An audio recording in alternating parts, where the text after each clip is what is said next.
দেখুন, অনেকগুলো বিষয় বিধাননগর পৌর নিগমের রয়েছে। মানে জলের, পরিশুদ্ধ পানীয় জলের ব্যবস্থা খুবই খারাপ, রাস্তাঘাটের অবস্থা খুবই খারাপ। সল্টলেকের বাইরে অ্যাডেড এরিয়া, সুকান্তনগর, দত্তাবাদ সহ রাজারহাটের বিস্তীর্ণ অঞ্চল যেটা বিধাননগর পৌর নিগমের মধ্যে রয়েছে, সেখানে জল নিকাশি ব্যবস্থার খুবই খারাপ অবস্থা।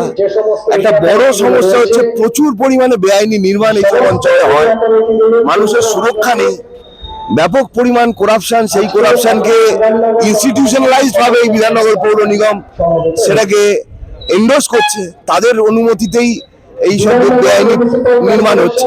সুতরাং এই সব দাবি নিয়ে আমরা এসেছি। সাধারণ মানুষ বাসে করে যাবেন কলকাতার দিকে, বাসের সংখ্যা কমে যাচ্ছে। সুতরাং এই সব বিষয়গুলো সরকারের যেগুলো দেখা উচিত সেগুলো দেখছে না। আমরা এইটা বুঝতে পারছি যে বিধাননগর পৌর নিগমে যারা কাউন্সিলর,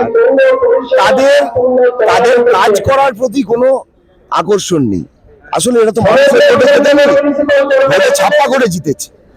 কেন বলছি, এরকম ওয়ার্ড রয়েছে রাজারহাটে যেখানে 97-98% ভোট তৃণমূলের কাউন্সিলর, বাকি সবাই মিলে 2% ভোট।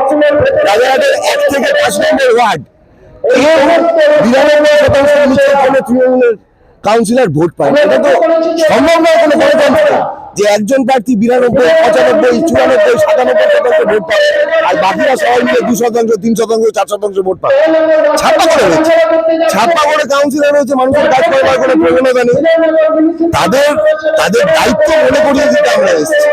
আর যদি তারপরেও তারা কাজ না করে, তাহলে কোভিডের সময় সরকার ফেল করেছিল, রেড ভলেন্টিয়ার কাজ করেছে, আমাদেরও এখানে পরিষেবা দিতে হতে পারে, আমাদের হাইকোর্টে যেতে হতে পারে, সরকারকে বাধ্য করতে হতে পারে আইনি পদক্ষেপ নিয়ে যাতে কাজটা হোক, মানুষ যাতে তাদের ন্যায্য পরিষেবা পায়।